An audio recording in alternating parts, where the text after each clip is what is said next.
만나기 축복이 되었습니다.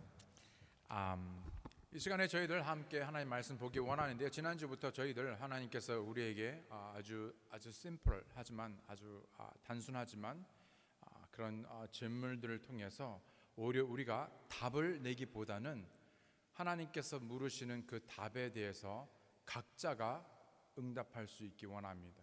지난번에 저희들 창세기의 말씀을 통해서 내가 어디에 있느냐라는 그 간단한 질문을 통해서 그 단순한 질문을 통해서 아마 각자가 응답하였을 줄 믿습니다. 오늘도 마찬가지로 이번에는 신약으로 넘어와서 예수님께서 베드로를 향하여서 내가 나를 사랑하느냐라는 이 아주 근본적이고 중요한 질문 앞에 오늘 역시 누군가 나의 답을 내어주기보다 스스로가 이 물음에 답할 수 있기 원합니다. 오늘 본문 말씀은 바로 요한복음 21장 15절로 22절에 있는 말씀, 요한복음 21장 15절로 22절에 있는 말씀, 저를 다 함께 보실 때 제가 대표해서 읽기 원합니다. 괜찮으시면 저를 다 함께 하나님의 말씀을 존중히 여기는 의미로 다 함께 일어나셔서 하나님의 말씀 보실 때 요한복음 21장 15절로 22절에 있는 말씀 함께 보실 때 제가 대표해서 읽겠습니다. 이처럼 그들이 먹은 뒤에 예수님께서 시몬 베드로에게 이르시되 요나의 아들 시몬아 내가 이것들보다 나를 더 사랑하느냐 하시니 그가 그분께 이르되 주여 그러나이다. 내가 주를 사랑하는 줄 주께서 아시나이다 하매 그분께서 그에게 이르시되 내 어린 양들을 먹이라 하시고 다시 두 번째 그에게 이르시되 요나의 아들 시몬아 내가 나를 사랑하느냐 하시니 그가 그분께 이르되 주여 그러하나이다. 내가 주를 사랑하는 줄 주께서 아시나이다 하매 그분께서 그에게 이르시되 내 양들을 먹이라 하시고 세 번째 그에게 이르시되 요나의 아들 시몬아 내가 나를 사랑하느냐 하시니 그분께서 자기에게 세 번째 내가 나를 사랑하느냐 하고 말씀하심으로 베드로가 근심하며 그분께 이르되 주여 주께서 모든 것을 아시오매 내가 주를 사랑하는 줄 주께서 아시나이다 하니 예수님께서 그에게 이르시되 내 양들을 먹이라. 진실로 진실로 내가 내게 이르노니 젊어서는 내가 스스로 띠를 띠고 내가 원하는 곳으로 다녔으나 늙어서는 내가 내 손을 내밀 터인즉 다른 사람이 내게 띠를 띠워 내가 원하지 않는 곳으로 너를 데려가리라 하시니라. 그분께서 그가 어떤 죽음으로 하나님께 영광을 돌릴지 표적으로 보여주시며 이것을 말씀하시느니라. 그분께서 이것을 말씀하시고 그에게 이르시되 나를 따르라 하시니라. 그때 베드로가 돌이켜 예수님께서 사랑하신 그 제자가 따르는 것을 보았는데 그는 또한 만찬 자리에서 그분의 가슴에 기대어 주여 주를 배반하여 넘겨주는 자가 누구이니까 하고 말한 자더라. 베드로가 그를 보고 예수님께 이르되 주여 이 사람은 무엇을 하리까 하니 예수님께서 그에게 이르시되 내가 올 때까지 그가 머물 것을 내가 원할지라도 그것이 너와 무슨 상관이 있느냐 너는 나를 따르라 하시더라. 아멘. 잠시 말씀을 기도하시겠습니다. 하나님 아버지 감사합니다. 이 시간에 저희들 다시 한번 하나님의 말씀 앞에 우리 자신을 겸손히 내어드리고 참으로 우리의 마음과 우리의 눈과 귀를 믿음으로 열어 오늘 우리에게 던지시고 물으시는 이 놀라운 주님의 물으심에 답하고 순종하고 주의 뜻을 이루어가는 놀라운 믿음의 그리스도인이 되게 도와주시옵소서. 감사드리고 예수님의 이름으로 기도드렸습니다. 아멘. 착석해 주시기 바랍니다. 혹시 여러분 가운데 자신의 한 말이나 또는 어떤 행동에 대하여 결정들에 대해서 후회하거나 돌이킬 수 없는 중대한 어떤 잘못을 범한 어떤 경우가 있으신지요? 그런 잘못된 결정으로 인해서 한순간에 모든 것이 날아가기도 합니다. 다시는 내게 또 다른 이와 같은 기회가 없을 것 같고 또 그런 모든 것이 참 어려운 상황에 주님께서는 베드로에게뿐만 아니라 우리에게 다시금 찾아와 주시고 또 다른 새로운 기회, 두 번째 기회를 주시기 위하여 오신다는 것이죠. 우리에게 다시 한번 돌이키고 또 뿐만 아니라 다시 일어설 수 있도록, 다시 믿음으로 다시 출발할 수 있도록 새로운 기회들을 주신다는 것입니다. 이 이야기는 이미 우리가 잘 알다시피 예수님께서 십자가에 돌아가신 후 부활하신 후의 뒷얘기이지요. 마치 영화나 책의 마지막의 에필로그와 같은 이야기입니다. 설령 예수님께서 다시 부활하셨다 할지라도 다른 제자들이나 베드로에게는 자신과는 너무나 먼 이야기 같았습니다. 여러분, 예수님께서 죽으시고 성경대로 다시 살아나셨습니다. 여러분, 얼마나 놀라운 소식입니까? 얼마나 기적입니까? 여러분, 얼마나 기쁜 일입니까? 그럼에도 불구하고 저들에게는 그것이 그저 너무나 먼 이야기 같습니다.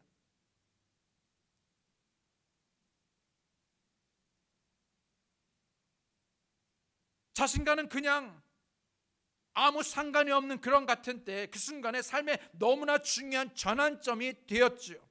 바로 예수님께서 다시 찾아와 주신 것입니다. 여러분, 우리는 예수 그리스도의 은혜, 하나님의 은혜로 말미암아 예수님을 믿고 구원받았습니다. 그분의 참으로 성경대로 참으로 약속대로 이 땅에 오셔서 우리의 죄를 위하여 십자가 달려 죽으시고 뿐만 아니라 3일 만에 성경대로 다시 살아나셨죠. 그래서 누구든지 믿으면 구원해 주신다는 그분의 놀라운 그 은혜의 말씀을 우리가 마음으로 받아들이고 믿고 구원받게 되었습니다. 여러분, 얼마나 놀라운 구원의 간증이요 우리의 고백입니까? 그런데 종종 우리가 믿음의 삶을 살아가면서 어느덧 그 모든 그런 사실이, 그 모든 생생한 기쁨이 점점 희미해져 갑니다. 나랑은 별로 상관이 없는 것 같습니다. 나랑은 그 부활의 소식이 먼 이야기인 것 같습니다. 때로는 헌신하고 때로는 고백하고 또 믿음으로 살고자 했었던 과거의 나가 아련하게 느껴집니다. 그런데 주님께서 베드로에게 다시 찾아왔던 것처럼 오늘 우리에게도 다시 찾아와 주시고 우리에게 말씀하시고 우리에게 수많은 기회들을 우리에게 주시기 원하신다는 것이지요. 여러분, 얼마나 기쁘고 감사한 일입니까? 그저 한 번의 실수로 끝나는 것이 아니라 그분께서는 언제든지 우리와 함께 하시고 또 뿐만 아니라 우리의 마음의 문을 두드리기며 우리 안에 거하시고 또 뿐만 아니라 우리와 함께 교제하시고 그것뿐만 아니라 우리가 그런 믿음의 삶을 그분과 더불어 살아가기에 우리에게 합당한 힘과 지혜와 능력을 주시고 또 우리에게 그런 기회를 주시는 것입니다.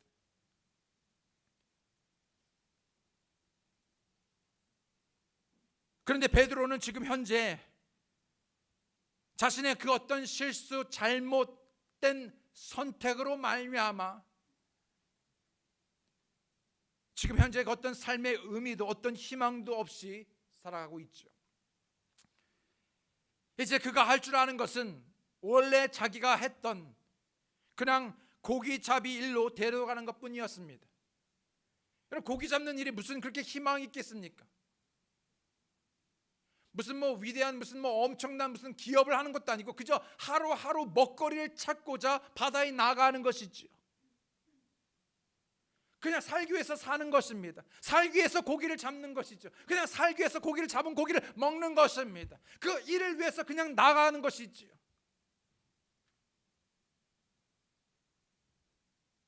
그런 제자에게 예수님께서 다시 찾아오신 것이죠.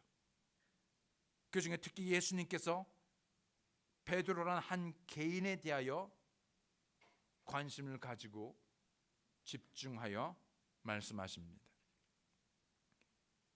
이미 우리가 알다시피 베드로는 누가 보더라도 무식하고 그날 잡은 물고기를 하루하루 살아가는 그런 존재였습니다. 그 무식이 얼마나 대단하냐면 사도행전에 보게 되면요, 이미 정평이 나왔었습니다. 얼마나 무식한지.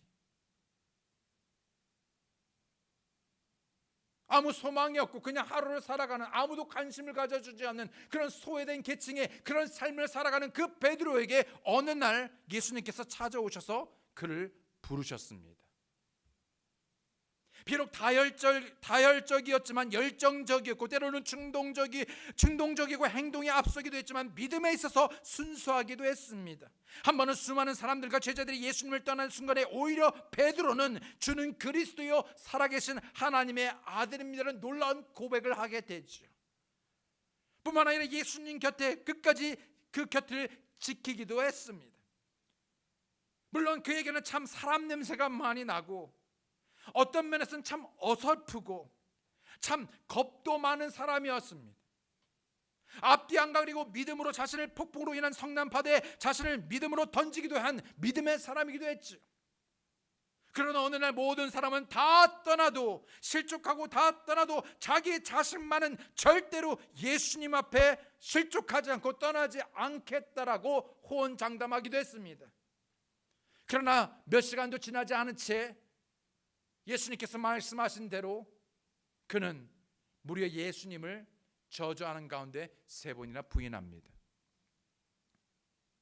당시 베드로에 대해 성경은 베드로가 이 일로 인하여 자신이 그 예수님을 무려 3번씩이나 부인하고 저주한 이 일로 인하여 그 십자가에 달려 죽으시는 그 예수님을 향하여 나아가는 것이 아니라 도망간 그 자신으로 인하여 슬프게 대성통곡하며 울었다라고 성경은 기록하고 있죠. 여러분 상상해 가십니까? 베드로의 찢어지고 무너지는 심정을, 자신의 누가 뭐래도 자신에 대하여 용서가 되지 않습니다. 어떻게 내가 예수님을, 화가 납니다. 실망스럽습니다. 더 이상 아무것도 할 수 없는 자포자기 상태이죠. 어쩌면 매일같이 그때 그 사건을 매일 되뇌이고 또 되뇌었을 것입니다. 또 그 되뇌 속에서 매일 밤 악몽을 꾸었을지도 모르지요. 아니 수탉이 울 때마다 자신을 괴롭게 했을지도 모릅니다. 물론 십자가에 달려 죽으신 예수님의 부활을 목격하기도 했죠. 예수님께서 자기 때문에 죽으신 것이 아니라, 그냥 죽으신 것이 아니라 그 성경 말씀대로 예수님께서 다시 부활하여 살아나셨습니다. 그럼에도 그 부활의, 예수님의 그 부활의 소식이 자신과는 너무나 먼 이야기였습니다. 아무리 부활하였어도, 주님께서 살아나셨어도 나와는 상관이 없는 것 같습니다.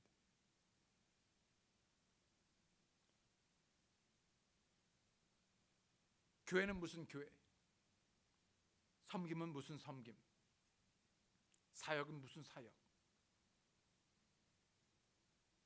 내 주제에 그냥 고기나 잡으러 가지 뭐. 베드로뿐만 아니라 다른 예수님의 제자들도 함께 베드로와 함께 고기를 잡으러 나갑니다. 그리고 마치 데자부처럼 밤새도록 고기를 잡으려 하는데 여러분 고기가 잡히지 않습니다.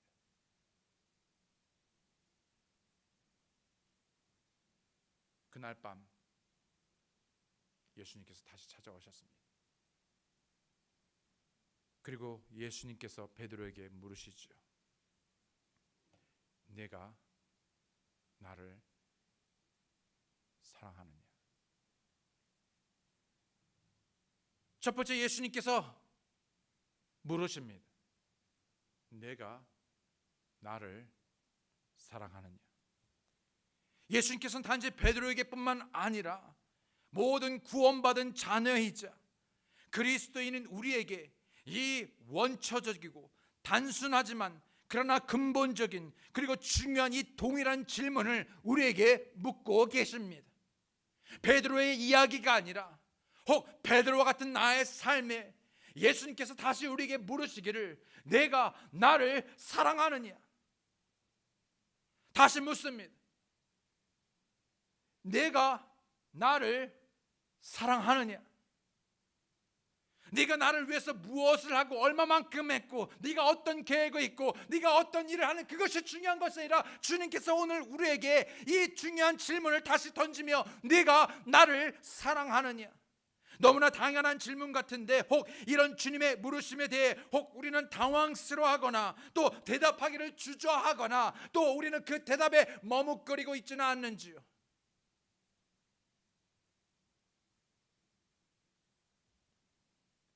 서로 사랑하는 연인 또는 부부 사이에 서로 사랑하는 것이 너무나 당연하지요. 안 당연합니까?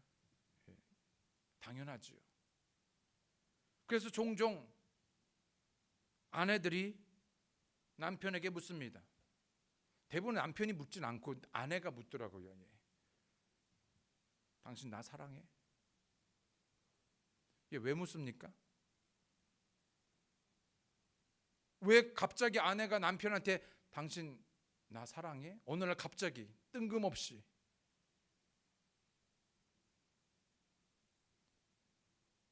이 중요한 순간에 우리는 잘 대답도 해야 되지만 잘 해야 합니다. 당신 나 사랑해? 행여라도 바로 대답이 안 나오고 0.1초라도 뭔가 멈칫하고 주저한다면, 뭔가 자신이 없고 뭔가 더듬는다면, 뭔가 눈빛이 흔들린다면 여자는 모든 것을 다 와차하죠. 그 눈빛, 그 몸짓, 그 말투, 그 모든 것을 한 번에 간파함으로 간파되지 않으려면 아닌데 인 것처럼 한 것이 아니라 당연한 이야기로서 사랑해야 합니다.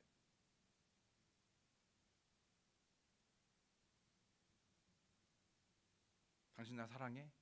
마 치워라 마.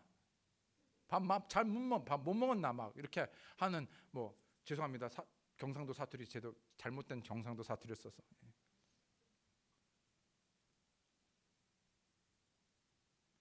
나의 죄를 씻기시고 죽어가는 나를 사망에서 건지시기 위해 그 모든 고난과 조롱과 고통을 당하시고 그 참혹한 저주의 십자가를 감당하사 피 흘려 죽으셨던 주님,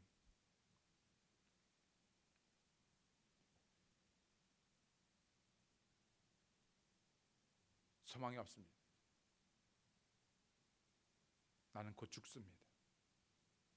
단순히 한 번의 죽음으로 끝나는 것이 아니라 죽지 못하고 영원토록 지옥의 형벌을 면할 수가 없습니다.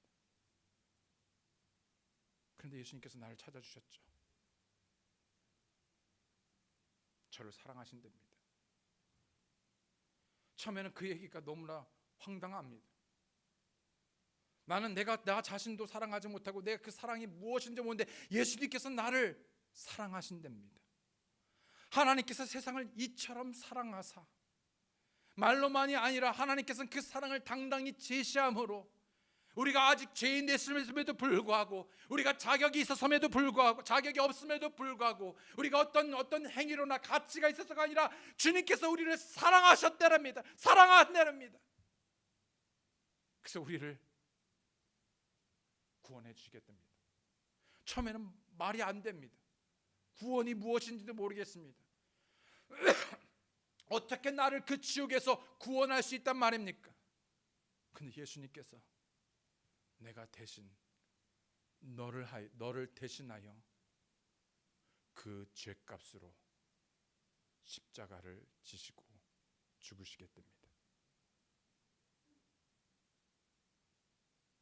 그 모진 십자가의 그 고통은 바로 내가 당해야만 하고, 그날만이 아니라 매일같이 그 십자가의 참혹한 그 고통보다도 하루가 아니라, 이틀이 아니라, 1년이 아니라, 100년이 아니라, 1000년이 아니라, 10만 년, 억만 년, 영원토록 그 모진 고난을 내가 당해야만 합니다. 그것은 나의 값입니다. 그것은 나의 운명입니다. 그런데 주님께서 나를 사랑하여 자신을 대신 십자가에 죽게 우리를 위하여 내어주셨죠. 그런 예수님을 사랑하는 것이 당연한데, 나의 죄를 감당하신 나를 내가 사랑해서가 아니라 내가 사랑하지 않았음에도 불구하고 먼저 나를 사랑하여 나를 구원하신 바로 그 나의 모든 것 대신 그 예수님을 사랑하는 것이 당연한데,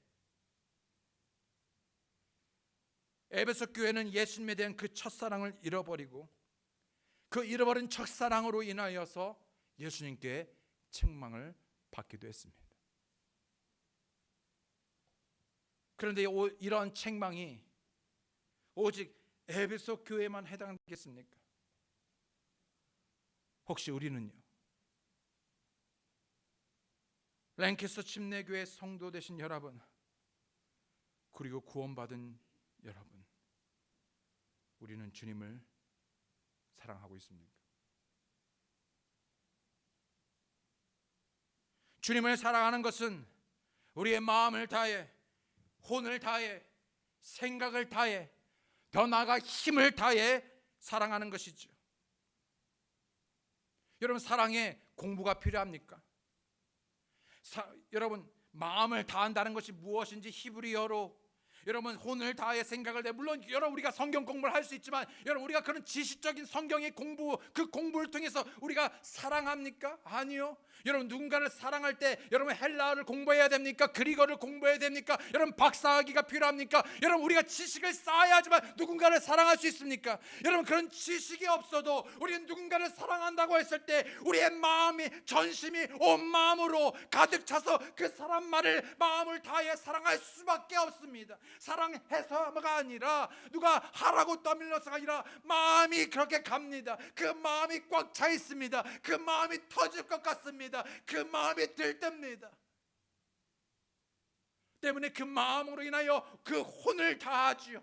패션을 다합니다. 열정을 다합니다. 그렇게 하고 싶습니다. 우리의 생각은요, 온통일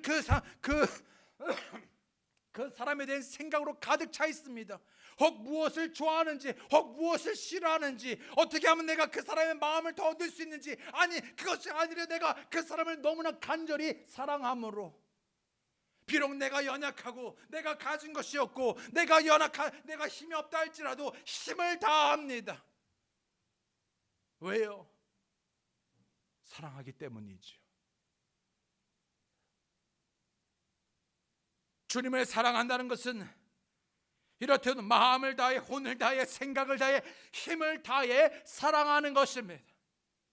그리고 마찬가지로 이와 같이 자신의 주위의 사람들을 사랑하는 것이죠. 그래서 하나님의 사랑, 이웃 사랑, 형제의 사랑입니다.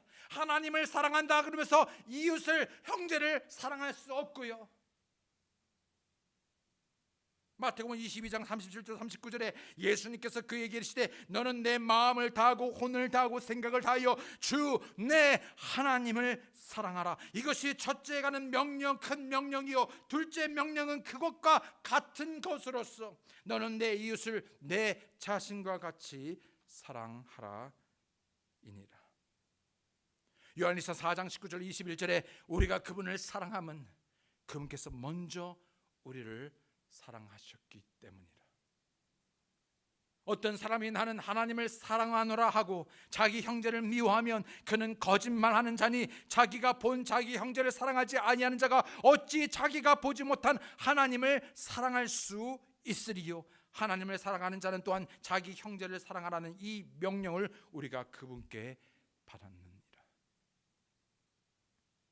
주님을 사랑하는 사람은 자신이 사랑하는 하나님의 말씀을 사랑하지 않을 수 없습니다.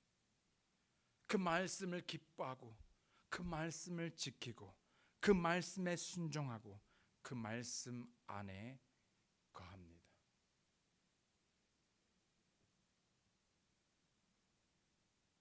요한복음 14장 21절에 내 명령들을 가지고 그것들을 지키는 자가 나를 사랑하는 자니 나를 사랑하는 자는 내 아버지께 사랑을 받을 것이요 나도 그를 사랑하여 그에게 나를 나타내리라 하시니라.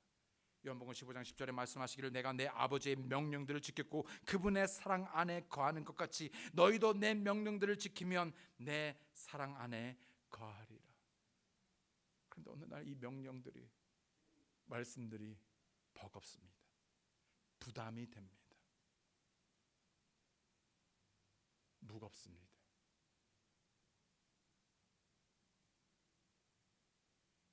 요한일서 2장 3절 6절에 또 우리가 그분의 명령들을 지키면 이로써 우리가 그분을 아는 줄 우리가 아느니라. 내가 그분을 아노라 하면서 그분의 명령들을 지키지 아니하는 자는 거짓말하는 자요 진리가 그 속에 있지 아니하되 누구든지 그분의 말씀을 지키면 그 사람 안에서 참으로 하나님의 사랑이 완전하게 되었나니 이로써 우리가 그분 안에 있는 줄 우리가 아느니라. 자기가 그분 안에 거한다고 말하는 자는 그분께서 걸은 것 같이 스스로 또한 그렇게 걸어야 할지니라.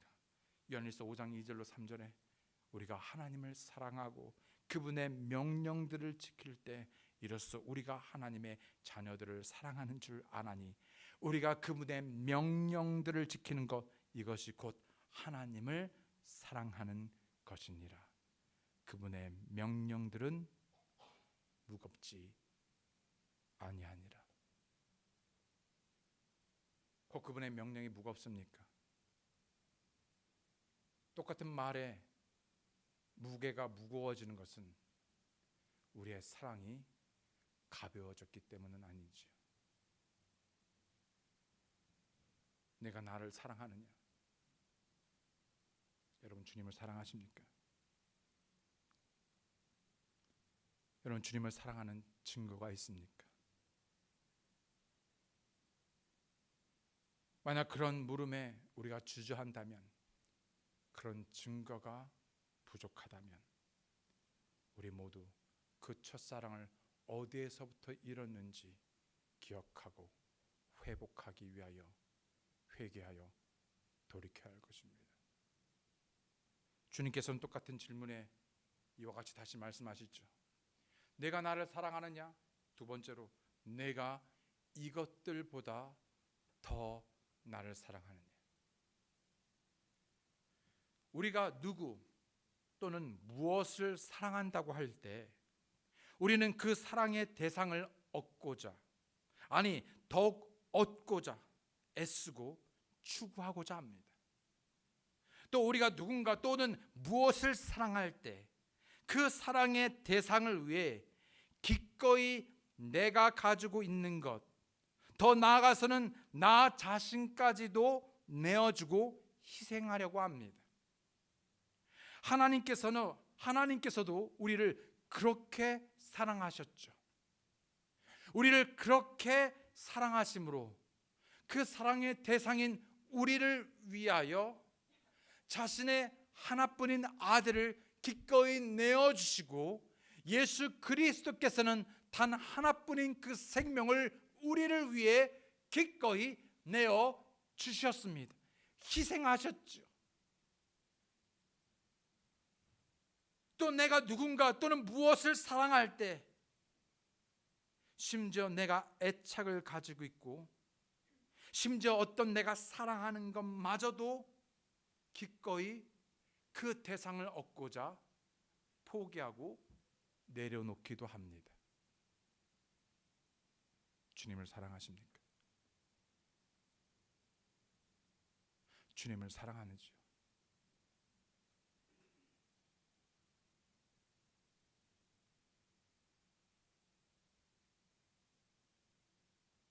어쩌면 사랑의 양은 내가 포기하는 양의 만큼일 것입니다. 다시요. 내가 사랑하는 그 양은, 그 사랑만큼은 내가 포기하는 만큼이 사랑입니다.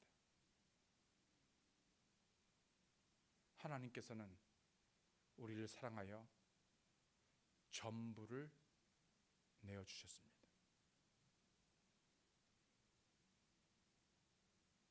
전부입니다.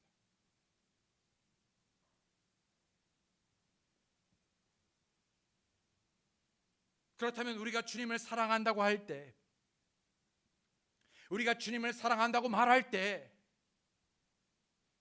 주님으로부터 내가 무언가를 얻기 위해서가 아니라 그저 더욱 주님을 얻고자 무엇을 하고 무엇을 해주며 주님을 갈망하고 있는지, 오늘 우리가 이 예배에 주님을 사랑하여 나왔습니까? 주님을 사랑하기 때문에 오늘 이 예배에 우리가 왔다면, 여러분 교회에 오는 이유가 내가 뭔가를 받으려고, 뭔가를 칭찬받고 내가 뭔가 축복을 받으려고 여러분 이곳에 왔습니까? 아니면 이미 내가 받은 그 은혜가 큼으로 인하여, 그 사랑이 넘침으로 인하여 그 나의 주 되신 예수 그리스도 앞에, 그리고 주 예수 그리스도를 믿는 사랑하는 성도들에게 내가 어떻게 축복이 되고 나를 내어줄까? 무엇보다도 내가 그분을 더 알기 위해, 그분을 더 얻고자 하여 나를 내어주려 이곳에 왔습니까? 사도 바울은 주님을 더욱 알기 위해, 더 얻기 위해, 더욱 사랑하기 위해 이전에 자신이 사랑하고 그리고 그토록 이익으로 붙들고 추구해왔던 것들을 버렸습니다. 왜요? 주님을 더 얻고자. 빌립보서 3장 7절로 12절에 그러나 무엇이든지 내게 이득이었던 것들을 곧 그것들을 내가 그리스도를 위하여 손실로 여겼으며 참으로 확실히 모든 것을 손실로 여기면 그리스도 예수 내 주를 아는 지식이 뛰어나기 때문이라. 내가 그분을 위하여 모든 것에 손실을 입고 그것들을 단지 배설물로 여기면 내가 그리스도를 얻고 율법에서 난 내 자신의 의가 아니라 그리스도의 믿음을 통한 의 곧 믿음으로 말미암아 하나님에게서 난 의를 소유한 채 그분 안에서 발견되고자 합니다. 어떻게 해서든 그리스도 안에 발견되기 위하여 그리스도를 더 알고자 하여 그리스도를 더 얻고자 하여 나쁜 것이 아니라 좋은 것이라 할지라도 애착이 되는 좋은 것, 사랑하는 것, 그 모든 것들을 포기하였습니다.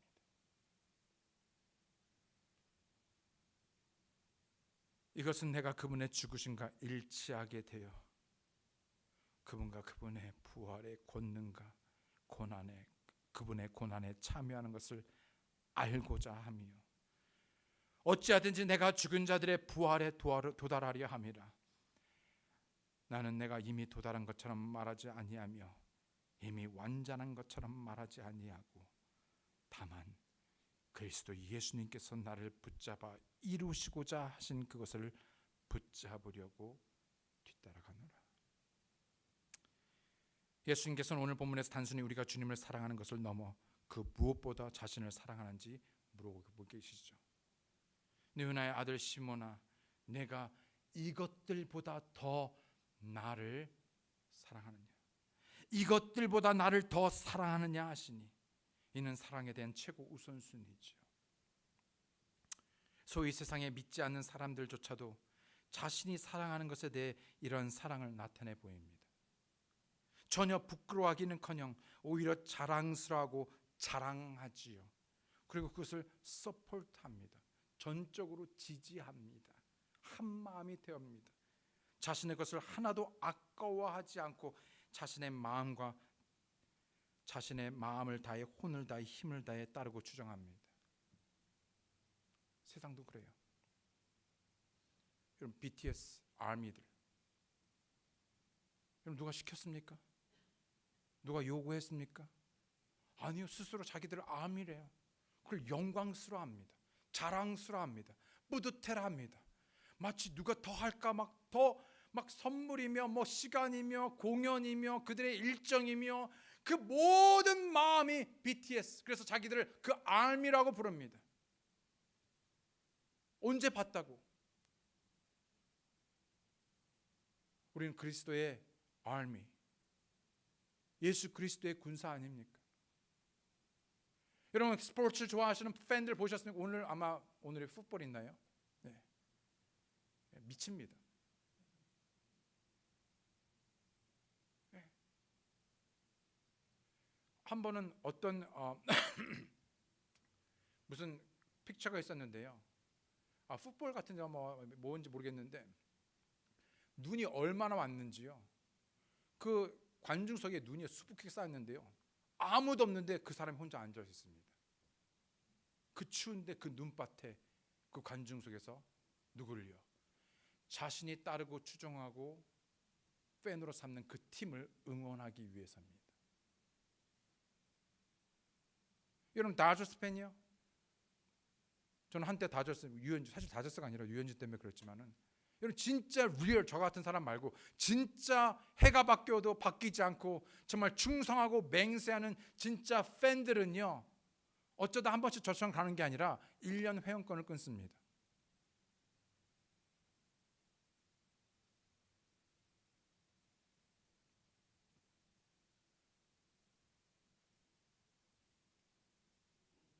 예수님에 대한 우리의 헌신, 우리의 사랑은 어떤지요?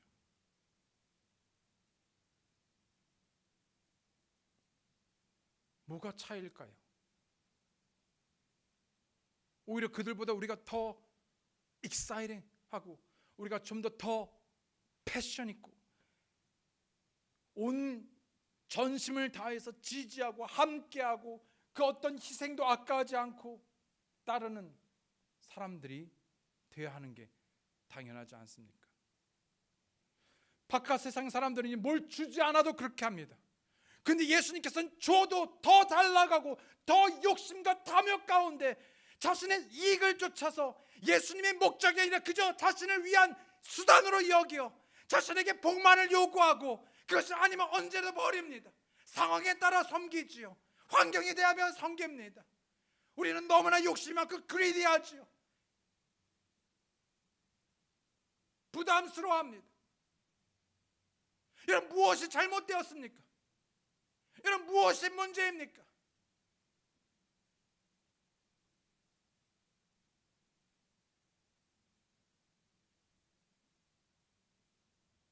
여러분, 주님을 따르는 것은 방금 말한 세상 사람들의 어떤 BTS 팬들처럼 여러분 인기 있는 팬심이 아닙니다. 여러분, 인기를 쫓아서 우리가 주님을 쫓았습니까? 아니죠.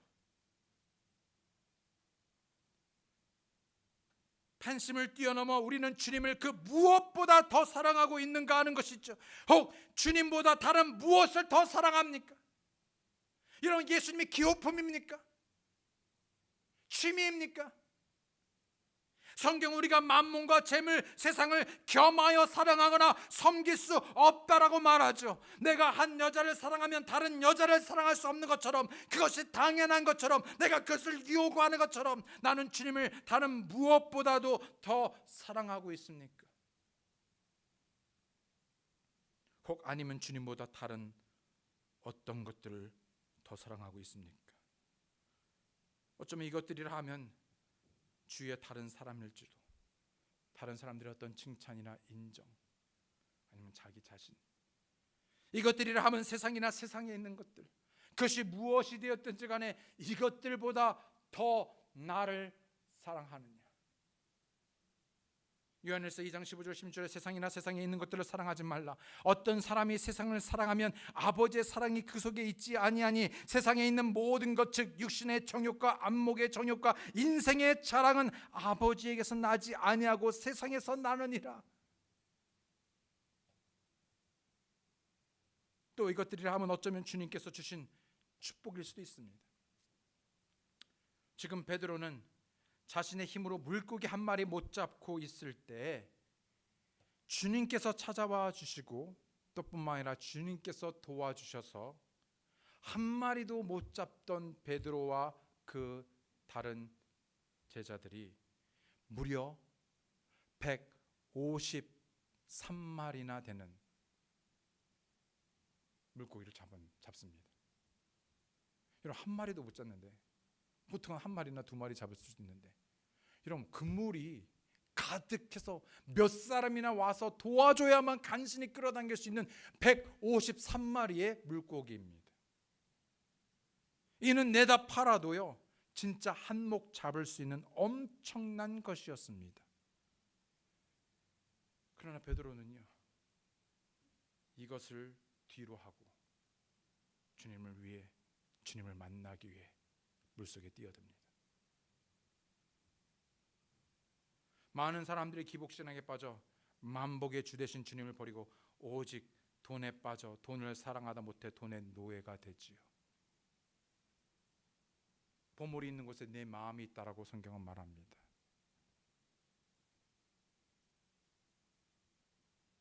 조금이라도 이익이 되고 돈이 된다면 여지없이 어쩔 수 없다는 핑계로 주님을 소홀히 하고 주님을 버립니다. 성경의 부자 청년처럼 주님을 위해 무엇이든 할 수 있을 거라고 생각했지만 결국 자신이 가진 많은 돈으로 인해 결국 주님을 따르지 못했습니다. 기회가 있었습니다. 근데 그 선택은 따르지 않았습니다. 왜냐하면 그것보다 주님을 더 사랑할 수는 없었기 때문이죠.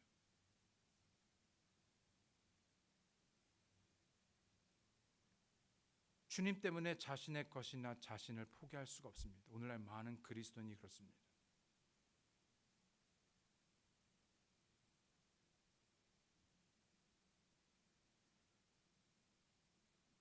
본문 5절에 보면 예수님께서 저들에게 먹을 것이 있는지 물어보십니다. 내게 먹을 것이 있느냐? 그러자 저들이 대답하죠. 없습니다. 당연히 없죠. 한 마리도 잡지를 못했는데. 그러니까 예수님께서 저들로 하여금 153마리 되는 엄청난 물고기를 잡게 해주십니다. Praise the Lord. 와우, 대박. 진짜 대박 난 거예요. 예. 그런데 일반적으로 사람들은 153마리의 물고기에 취해 생명의 양식 대신 주님을 포기하고 버립니다. 아이러니죠. 153마리의 먹을 것과 영원한 먹을 것, 영원한 생명인 예수님을 맞바꿉니다.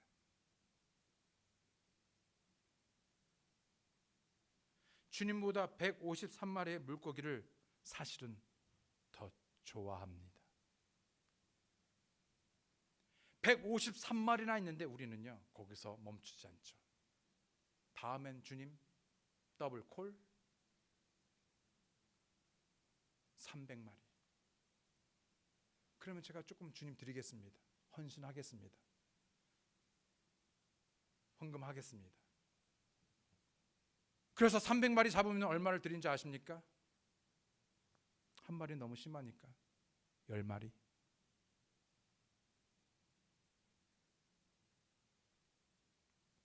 주님이 아니라 세상에 줄 수 있는 것들을 더 좋아하고 사랑하죠. 우린 주님을 더 얻고자, 주님을 더 알고자, 주님을 더 원하는 것이 아니라, 더욱더 주님을 원하는 것이 아니라 주님으로부터 나오는 그 어떤 것을 더 원하지요. 디모데후서 4장 10절에 데마는 현재 이 세상을 사랑하여 나를 버리고 데살로니가로 떠났고 그레스게는 갈라디아로, 디도는 달마디아로 갔으며. 사랑하는 성도 여러분, 이것들보다 그 무엇보다 주님을 더 사랑할 수 있기 원합니다. 마지막으로요, 똑같은 질문입니다. 네가 나를 사랑하느냐? 내가 나를 사랑하느냐? 자기 자신을 사랑하라는 예수님의 이 연속되는 3번의 물으심에 대해 베드로는 지난 날 주님을 사랑한다고 말했지만 실상 3번씩이나 주님을 저주하고 모른다고 부인했던 자신의 과거가 생각났을지도 모릅니다. 그래서 이제 베드로는 근심해서 대답합니다. 자신이 주님을 사랑하는 줄 주께서 아신다라고 대답하죠. 우리 역시 주님을 사랑한다고 말하지만 여전히 주님을 사랑하는 일에 있어서 실패하는 경험들이 많이 있습니다. 주님께서는 베드로에게 그랬듯 우리에게도 2번째, 3번째 기회들을 주심으로 우리와 관계들을 회복하고 우리가 주님을 그 무엇보다도 그 어떤 것보다도 가장 사랑하기를 원하십니다. 여러분 주님을 사랑하시는지요? 여러분 주님을 사랑하신다면 여러분 주님을 따르시기 바랍니다. 베드로는 주님을 사랑한다고 말하였을 때 예수님께서 그가 나중에 자기가 원하지 않는 곳, 그렇죠? 네가 원하지 않는 곳으로 너를 데려가리라. 그리고 나를 따르랍니다. 여러분 우리는 꼭 내가 원하는 곳에야만 주님을 따르겠습니까? 설령 그것이 내가 원하지 않는 곳이라 할지라도 그것이 믿음의 길이요, 진리의 길이요, 생명의 길이기 때문에 주님의 가신 그 십자가의 길, 그 길이라 할지라도 주님을 따르시겠습니까? 이 길은 오직 주님을 사랑하는 자들만이 갈 수가 있습니다. 때문에 주님께서 우리에게 물으실 때 네가 나를 사랑하느냐? 네가 나를 사랑하면 네가 비록 원하지 않는 곳을 내가 간다 할지라도 너는 나를 따르라.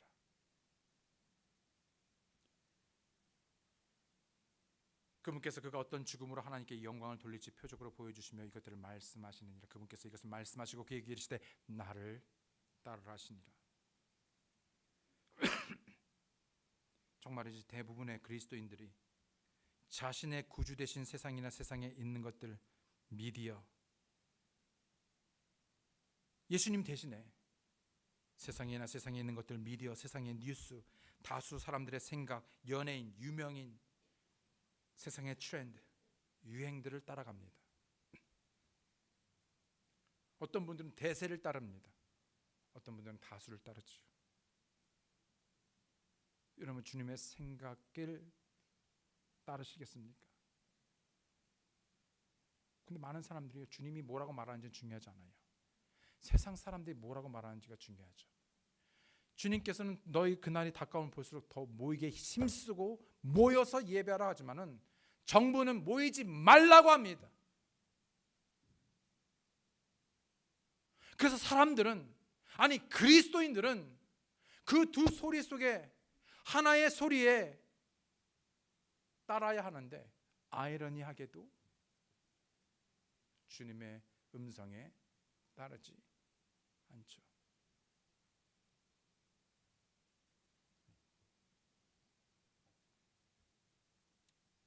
믿는 우리는 우리의 믿음의 대장 되신 예수님을 따라가야 할 것입니다. 다른 사람이 주님을 따라가는지 안 가는지 신경 쓰지 말고 먼저는 각자가 주님 앞에 자신을 겸손히 내어드리고 따라가야 할 것입니다. 예수님께서 자신을 따르라 했었을 때 베드로가 또다시 묻죠. 예수님께서 사랑하시는 자는 어떻게 되겠습니까? 쉽게 말하면 그는 네 알 바가 아니고 none of your business니까 너는 나를 따르기만 해. 예수님께서 그에게 이르시되 내가 올 때까지 그가 머물 것을 내가 원할지라도 그것이 너와 무슨 상관이냐. 너는 나를 따르라. 내 친구는, 아니면 저 형제는, 저 자매는, 목사님 저 교회는, 그거는 각자가 주님 앞에 주님의 물으심에 대한 답이고, 설령 과반이 대다수가 그렇게 한다 그래도 오늘 예수님께서 우리에게 물으시는 그 질문은 바로 각자 우리에게 너는 나를 사랑함으로 나를 따르겠는가?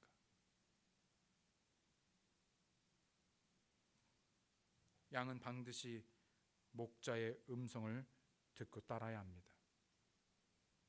왜일까요? 왜 양들은 반드시 목자의 음성을 듣고 따라야 할까요?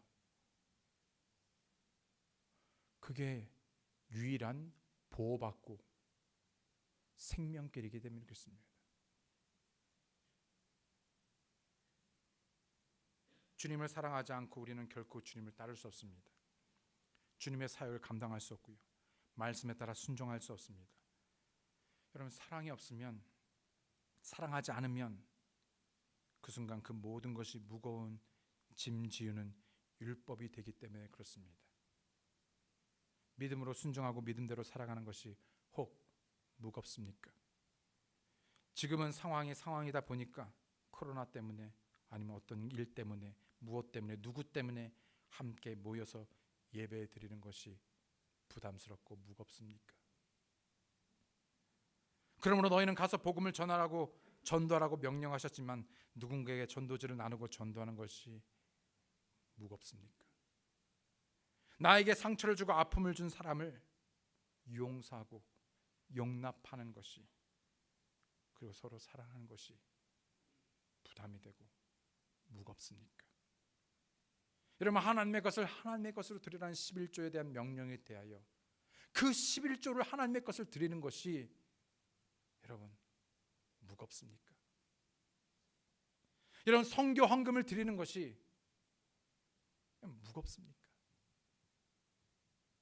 여러분, 다음 주에 우리가 드릴 그런 빌딩을 위한 드림이 혹 여러분의 마음을 무겁게 합니까? 부담이 됩니까?